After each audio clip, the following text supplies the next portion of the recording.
Welcome back to Wrap 4, Omar Macy here. Very exciting news, DMAGs are finally released. I want to talk to you about what they are, what they aren't, how to load them, and what to expect from the DMAG, and just basically we're going to run by through all of it. So we have the 14 round release at this point and the 20 round. Of course, it's really a 7 round and 7 round and 10 round and 10 round, but many of you already know that already. Alright, loading is very simple. You just basically take your projectiles, paintballs, top load them. Again, this will fit more than the 10 or more than the 7 in the short one, but don't load it anymore. You'll be defeating the whole purpose of this actually locking down at the bottom and not putting any pressure on the paintballs. So just a little tip there. Okay, once you load your 10 paintballs, all you gotta do, give it a little tap, and that actually locks down the bottom of the follower. Okay, and so now the paintballs no longer have any pressure on them. And that's pretty much it as far as loading paintball or pretty much like reball or any other projectile.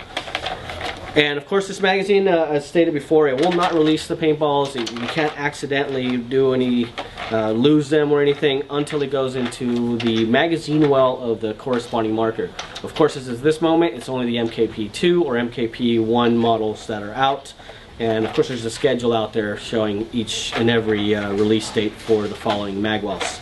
Again, the way this works is that the magwell will have basically a activation bar that when it goes into the magwell, it will release the ball, the projectiles, paintballs, or anything else. Okay. Once again, very useful tip. If you want to lock it down, load only the 10, give it a tap, and that's it.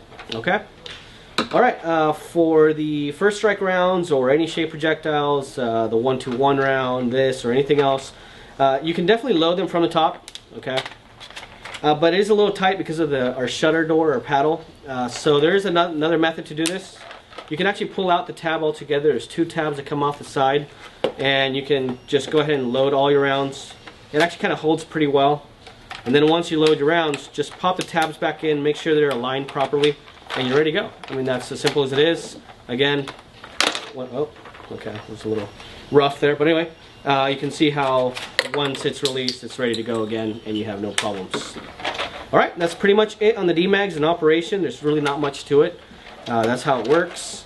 We can get into later or in your user manual perhaps how to take them apart. It's just basically releasing these 2 tabs, but we'll go ahead and leave that for another time. Something else I want to mention to you. I know a lot of you are going to get these magazines and want to go out there and immediately shoot first strikes. Well, you can, but again, I've stated before that the stock Phenom bolt is not designed to do first strike rounds. So what you want to do is either wait for a well-known company to make a bolt for you guys. You know, we're nudging some people out there, but basically you need a tapered tip of the bolt to shoot first strikes in a very efficient manner. That's not saying that we can't do it. We showed a video once before doing full auto with first strikes. We've shot them, but occasionally you clip the fins and it can cause some kind of problems. So just be mindful of that. But there you go. DMAGs, ready to go. Thank you very much.